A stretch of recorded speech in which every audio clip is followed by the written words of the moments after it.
Hey guys, welcome to the last day recap of the Almaty Autumn Cup here in Kazakhstan. Today I played two games that decided the fate of the tournament. Will I take the first place or not? You will see, you will learn in this recap. I'll cover two last games, both are last round game and penultimate round game. Both are very exciting and very instructive. So stay tuned. Before this day, I was in the second place because yesterday, if you watched my video, previous one, you know already that I defeated the tournament leader, who used to be on 6 out of 6. Now he's on 6 out of 7 before this round. And I'm on 5.5 out of 7. So I really need to win this game. I'm playing against another guy who is on 5.5 out of 7. I need to win this game, and I need my yesterday's opponent to not win, at least draw or lose, for me to be able to catch him. Will I be able to do that? Let's see. And also, if you missed my yesterday's games recap, please do check it out. It's probably one of my best, if not the best, chess games that I've ever played. So first round today, the penultimate round, I'm playing with the white pieces, and there is some trickery here because I know that I always play e4, probably like 99.9% of my games I play e4, and I know that my opponent plays two openings against e4, e6, the French defense, and c5, the Sicilian defense. And I didn't really want to prepare for the Sicilian this time because he plays lots of Sicilians, different setups, and I wanted to trick him. So I've taken a look at his games, and I've noticed that he always invariably plays e6 after d4 and transposes into the French. So I decided to go 1 d4, even though this is not the move that I usually make on move 1. And had he gone for d5 or knight f6, I had some ideas what to play, how to surprise him, but he went e6 and we transposed into the French defense. This is like subtlety to rid my opponent of like alternatives. Maybe he wanted to play the Sicilian. I deprived him of this opportunity, so he had to play the French. We transposed into the French. And this is all theory. Bishop d7 is one of the moves here.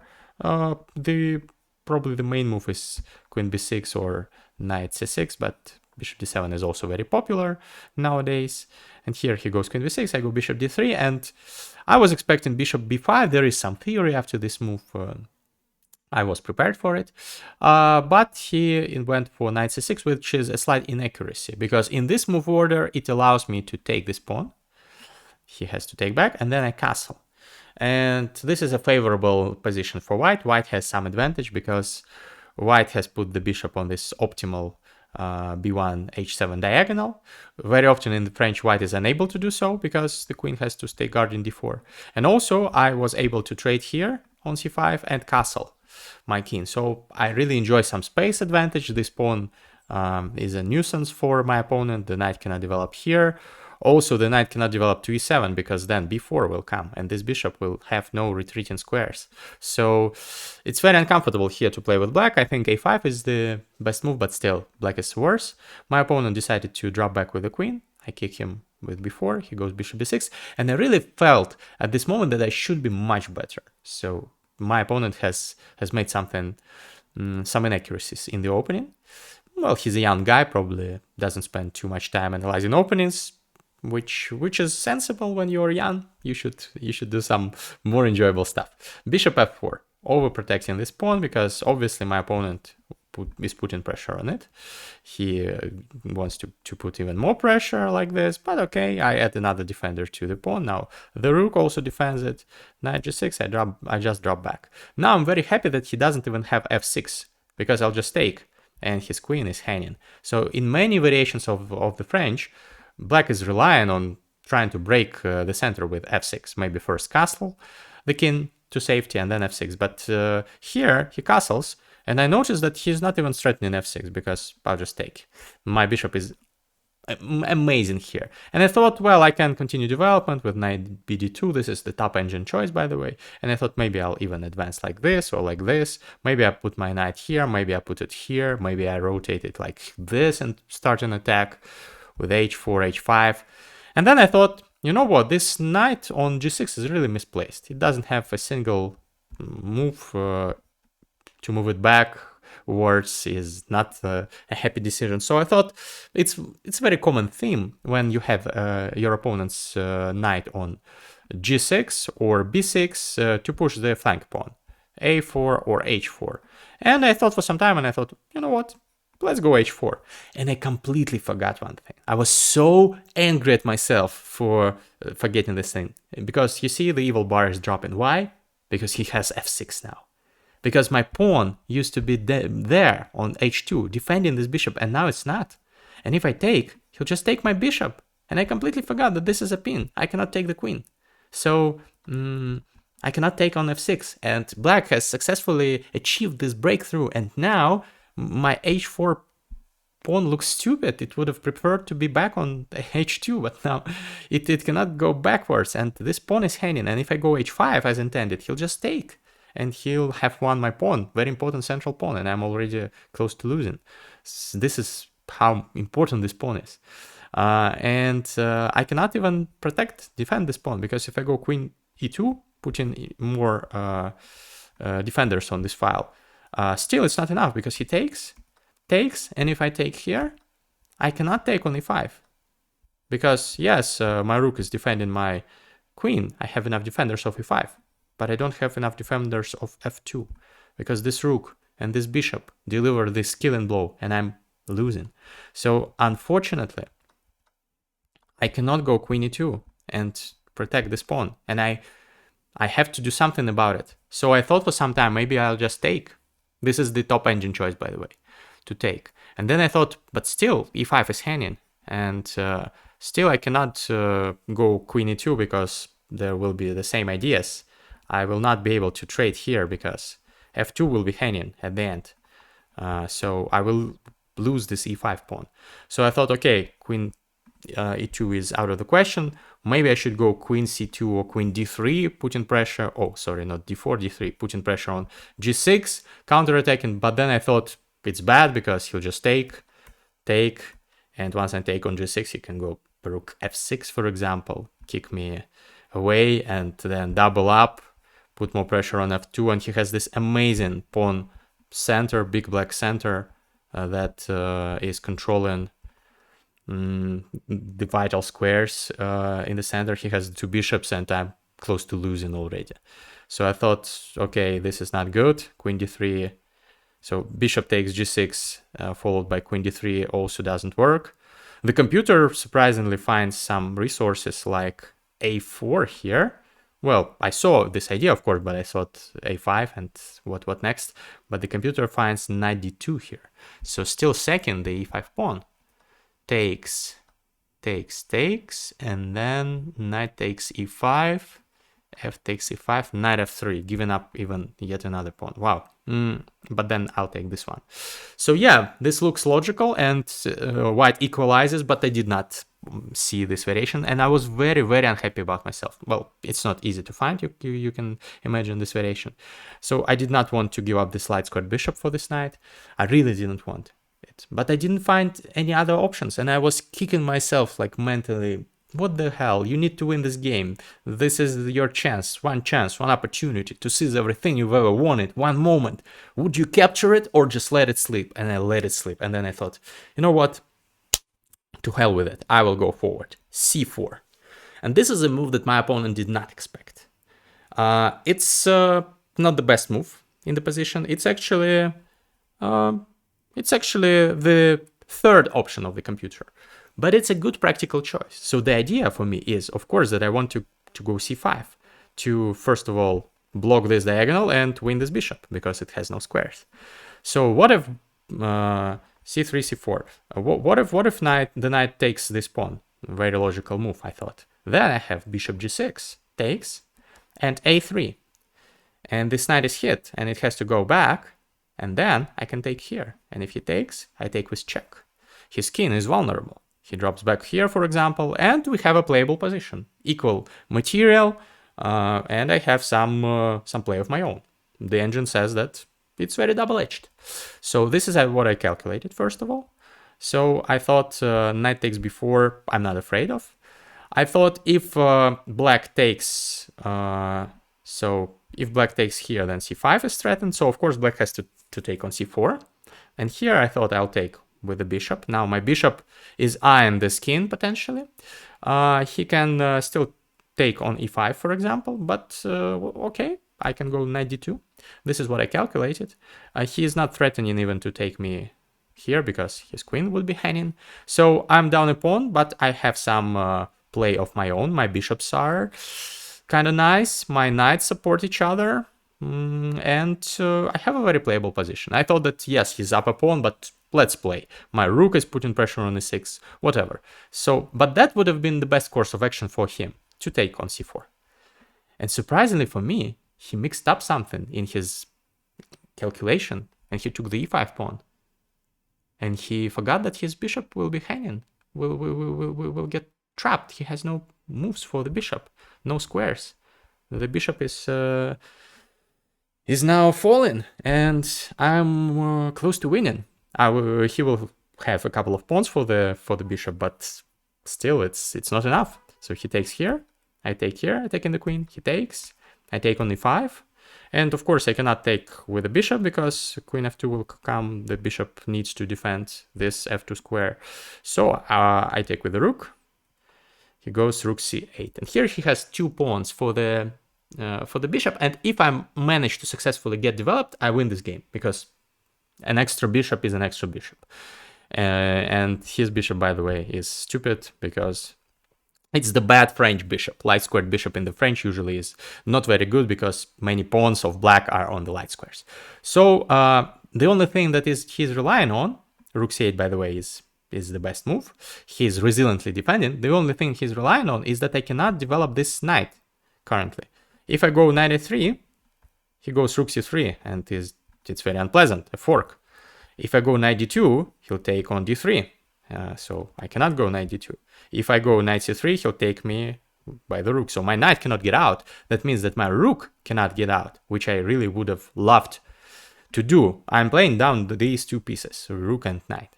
So I need to activate, and he's preventing that, and he's relying on some counterplay. But here I play really precisely. I go rook e1, drop back, because this rook would very often be hanging in many variations. For example, if I go a3, he takes, and queen b2 is a fork, and well, this rook is not getting out anytime soon. Even though this rook is protected, this rook, I cannot defend it. Whereas in this variation, when I go rook a1, if he goes here, takes, and queen b2, I can go knight d2, and my rooks are connected and defending each other. So that's the difference. That is why rook e1 is one of the top engine choices. Sometimes you have to take a step back to move forward, as trivial as it sounds. So king h8, it's a subtle move, but the idea is that in some variations he wants to go queen d4, attacking this rook, but this fails to bishop takes h7, check, and I win the queen. So he's sidestepping potential checks. King h8, very sensible move. Now I kick him with a3. I want him to take, and then this will help me to untangle and win this game. Of course, he does not take. He's very resilient. He finds an interesting resource, bishop a4, deflecting my queen. So if I take, he'll take on d3, and this knight will be a monster. And actually, black has already equalized, even though black is still down a piece. For example, rook f1, queen b2, and I'm completely paralyzed. This rook is hanging. I will have to give up this knight, and yeah, black is not worse here by any means. Black is pressing. So nice move. I cannot take on a4, but thankfully I have queen e2. So I'm still threatening to take this knight. If it takes here, then it's a fine position. I will be able to convert an extra piece. Next, I'll develop my knight and have a happy life. So instead of taking the knight, he decides to complicate matters by going knight c2. But here I find the most precise move, queen h5, threatening checkmate in 1. Yes, he's forking my rooks, both rooks, but I don't care. I want to checkmate his king. And if he goes h6, I'll go queen g6, and this will be hanging, so it's very unpleasant. He has to go for rook f5, which is the only move in this position to block this diagonal to not get mated. I take him, and still both my rooks are hanging, but I don't care. I go knight c3, giving him a knight, because he cannot take it, because rook a8 will be check. He has the bishop controlling the square, but my queen is also controlling the square, and it will be a checkmate. Back rank issues for the king. So knight c3 is a nice move to make. Developing the piece finally, and he is unable to take it. He can take any of the rooks, but then I'll take his bishop, and his queen is hanging, and I'm still up a piece. He goes queen a5, but he's not even threatening to take this knight, because then I'll take this knight. So the queen is guarding this knight for the time being, but I'm completely winning. I go queen f7. I want to go bishop e5 and try to checkmate him. Once he goes rook g8, for example, I can go h5, h6, play for checkmate.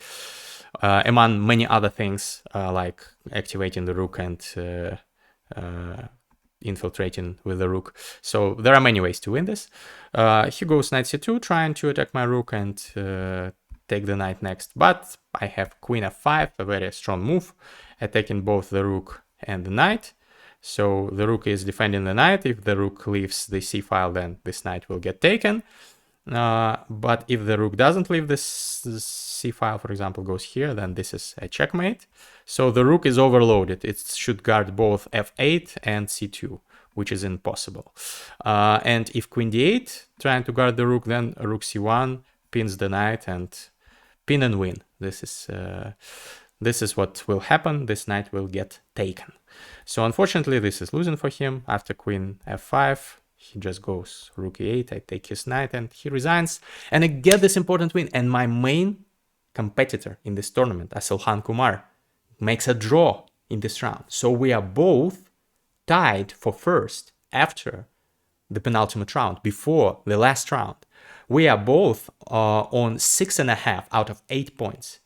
And I have the better Buchholz. Buchholz is the like the number of wins that your opponents throughout the tournament have accumulated. And this is like used for tie breaks to determine if two players have same amount of points after the tournament, who gets the first. Sometimes people play Armageddon, but here in Kazakhstan, usually Buchholz is used, named in the name of some German guy, I guess. So if I win the last game, even if my competitor wins his game in the last round, I win the tournament because I have the higher Buchholz. I need the win in the last round. But the problem is that I'm playing with the black pieces, and I'm playing against a strong Soviet candidate master. I already played one Soviet candidate master in this tournament, but this one is a younger one. Well, he's still not very young, but like around 55 maybe years old. But he's sharp, he's high rated, like close to my rating, and he's very strong. In Blitz and Rapid, he's rated around 2000 over the board. But I have to play for win, nonetheless, doesn't matter. And my competitor is playing with the white pieces against another Soviet candidate master, the one that I've defeated already. So it's an interesting detail. And I thought that my opponent will probably win, like my competitor will probably win against that old candidate master. So I need to win against this younger candidate master. I hope I've explained everything clearly. So I need to play for win. Okay, he chooses e4. And this is a surprise because he always plays d4, and I thought, has he prepared for my modern defense that I played last time against Kumar Asilhan? So I didn't want to fall the victim of some preparation, so I went e6, the French defense. I thought if he prepared for the French, well, I'm also prepared. I know all the variations that I play. So he goes d4. Takes, and he goes into the exchange French. And I'm like, does he want to make a draw? This is very unfortunate because I need a win. I need a game. And I'm like, I should have probably played the modern, because then he wouldn't have been able to trade many pieces. But then I think, all right, if he wants to play for a draw, this is a psychological advantage for me. Then my opponent is afraid of me, and I will play for a win. I will try to, even though this is a dry position, equal symmetrical position, I will try to get this win. So he goes knight f3, knight f6, bishop d3, c5. This is all theory. He castles, I go c4, he checks me. This actually occurred in the game between Jan Nepomniachtchi and Nijat Abbasov in the candidates this year. But Jan, for some reason, chose bishop e2, I think, if I'm not mistaken. And here Kirill chooses bishop f1, and he makes all the moves instantly. And I'm like, he must have prepared something. He must have prepared something. I'm not happy about it, but still, okay, this is a normal position. I castle, he goes b3, I take. This is all theory. I go knight c6, and around this point is where my theoretical knowledge ended. I knew that the position is equal, but there is some imbalance here because I have the isolated d-pawn. He has this open file, but I have more active pieces and more active development, so it's double-edged. What else can I ask for in the position? Immediately, without hesitation, without thinking, he goes 95. Again, I thought, is he bluffing or is this prep? Okay, whatever. I take, and I go 94. I really like this knight, putting pressure on f2, and also disallowing him to move the knight to c3, and if he goes to d2, then I will be able to jump here, maybe even so. And d2 is not a happy square for the knight because it's blocking the bishop. And here, immediately, he responds bishop e3. Immediately, not even taking like a second. And I'm like, is he again bluffing or is this prep? Okay, bishop b4. I thought it's a nice move, attacking the rook. If he goes rook e2, then this is very clumsy. And what else can he do? c3 is controlled by two pieces. He cannot go c3. And he goes c3 immediately. And I'm like, oh man. Oh my lanes. And I realized that this is also probably prep. Because it's not easy to come up with such a move over the board. Well, it's possible, but you have to think at least a little bit. But he instantly responded c3. And I realized that I cannot even really take on c3, because if I take here, he has queen d4. And unfortunately, one of these pieces will get lost. So knight here, queen here, and the knight has grazed the grass in a bad neighborhood, and it will get taken.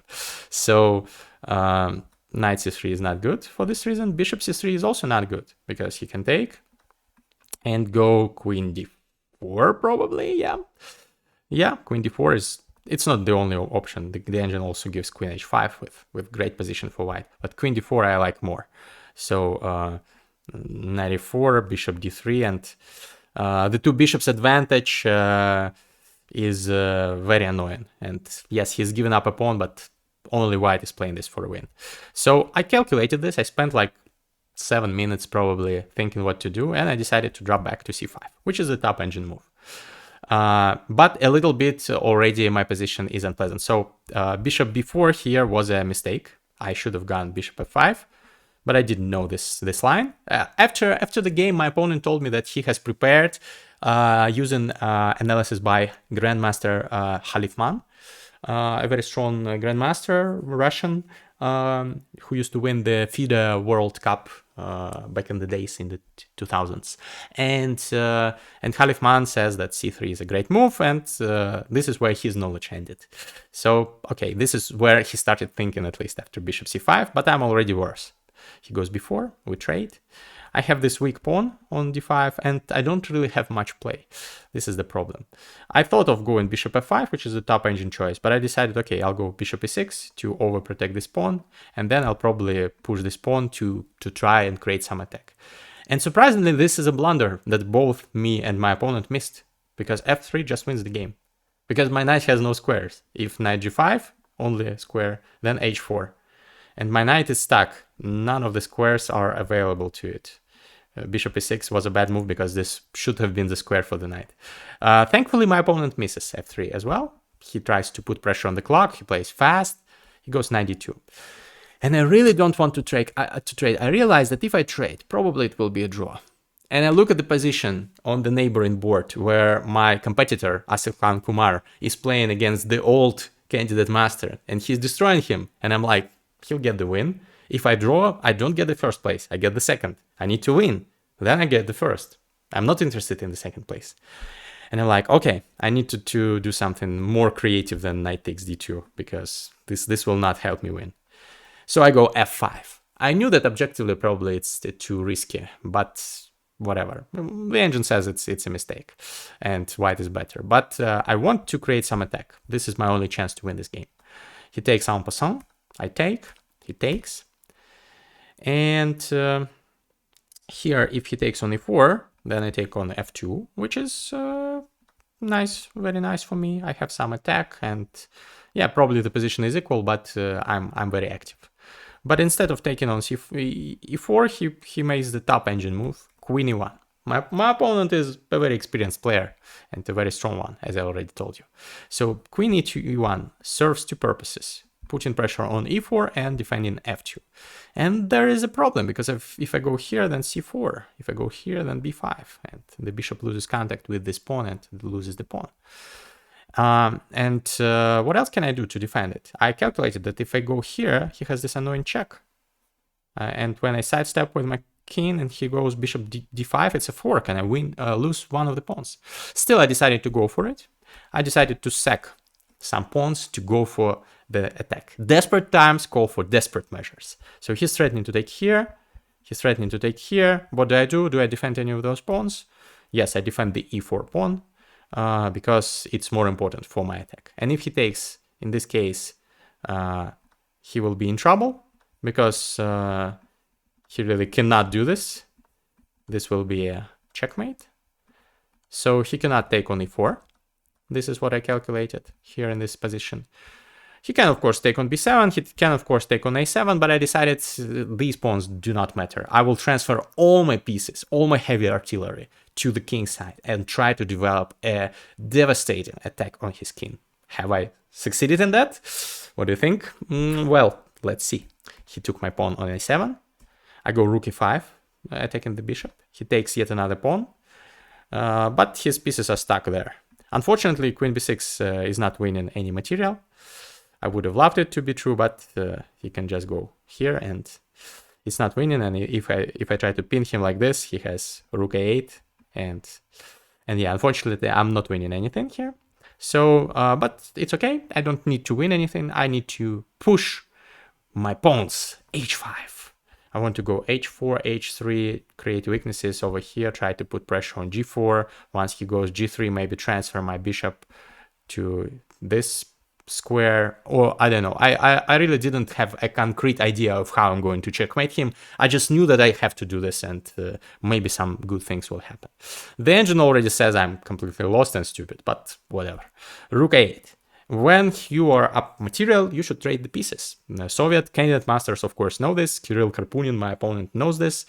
He trades the pieces. Also, he's, by the way, also my subscriber, so he knew what I usually play, and he had the opportunity to prepare. And yeah, his prep worked, at least initially. What happened next? Maybe will show you that prep is not the only thing that matters. I go queen a6. Suddenly, it becomes apparent that his bishop is not in the best situation, because b7, c6, and d5, all these squares are defended by my pieces, and it might seem like he's losing the bishop. Yeah, but not really, because he has a great move, f4. I'm attacking his bishop, he's attacking my rook, and unfortunately I cannot take en passant, he'll just take my rook. So f4 forces me to drop back, and now he goes bishop d5, and he frees his bishop. But this was a concession. Now this diagonal is open. Now this pawn is weak. Now I can attack. I continue my attack. Queen d6, double attacking the bishop and the pawn. If the bishop drops back anywhere, or goes, if you go c4, I take on f4, and I continue launching my attack. But my opponent finds another nice move, queen h4. Instead of defending this bishop, he is counterattacking me. This will be a fork with check, winning my rook. So I have to do something about it. I go bishop g4, defending this pawn, and I'm going all in here, because I know that either I win this or I lose this. Like, there is no, well, maybe a draw by perpetual check, but very unlikely. Probably it will be It will be all or nothing. I know that I have to get to his king. Somehow I have to teleport my pieces to the back rank and checkmate him. Or do something else creative. He goes queen g5, another great move. Defending this bishop now, defending this pawn. Because bishop g4 is a multi-purpose move. It does not only does it defend this pawn, but also it intercepts this file, this rank, and the queen used to be guarding f4. Now it's not guarding f4 anymore. So queen g5 guards f4 and guards d5 at the same time. Very logical. And here I come up with a very creative way to play this position, which is objectively already lost, as you may see by the evil bar. Rook a8. Putting the rook on the square where the bishop can take it. But if the bishop takes it, I have queen d1 check. If he goes here, I have queen d2 check. If he goes here, I checkmate him like this in a couple of moves. Like here. This is the checkmate, yeah. So if he goes here, I also checkmate him like this. This is a checkmate. So he has to go king f1, but then I take, and there are already looming threats of checkmate as well, and black is probably winning in this position. Maybe the engine says that white has some resources, but it's very, very difficult. The engine suggests checking me and giving up the bishop like this, and trying to hold on like this, but probably it's still winning for black. So rook a8 is a nice resource here in this position. He cannot take it, because then this is a clearance sacrifice, then my queen infiltrates. But he's not obliged to take it. But then there is another problem. If he does nothing, like if he goes b5, rook a1 comes, and I infiltrate, and still white is much better, but it's unpleasant. And then I can go here, for example, and try checking over there. So yeah, he doesn't want that. So he finds the best move according to the engine, h3. And unfortunately, it's like the cold shower, because he is not obliged to take my rook. He's not helping me attack him. He wants to hide on h2, and he's completely winning. And I see on the neighboring board, Asalkan Kumar, my main competitor, is also completely winning against his opponent. And I'm like, oops. Okay, maybe I'll still, maybe a miracle happens. Maybe I go rook a1 check, and I go rook d1, putting pressure on d5. My bishop is hanging, but I put pressure on his bishop. Like practically anything here wins, but my opponent goes c4. Good move. Still maintaining this bishop on d5 to prevent me from infiltration by the queen. And unfortunately, I cannot go here and try infiltrating over there, because he'll just take here. And this is a checkmate threatened, because the bishop and the queen jointly form this checkmating net. So after c4, I could have already resigned, because my bishop is hanging and it has no squares to go to, but I went to e6 and he checked me and took here, and I resigned the game, because if I take, he'll take on d1. And if I don't take, if I go here, then this is a checkmate. Heartbreaking, but I take the third place. I'm still on the podium. It was still a good run, good tournament. I won 5 games in a row. 5 games. I really wanted to win 6 in a row, but still I misstepped last game, and yeah, it happens. I lost 1 rating point in this tournament, unfortunately. Didn't even gain any rating, but in the previous one I gained some rating, so overall this month was very successful, and lots of good content. I hope you enjoyed it. Please write a comment if you like such recaps for me to continue doing them in future tournaments, and stay tuned for upcoming podcast episodes, both as Gambit speedrun and many other interesting pieces of content. See you. Bye-bye.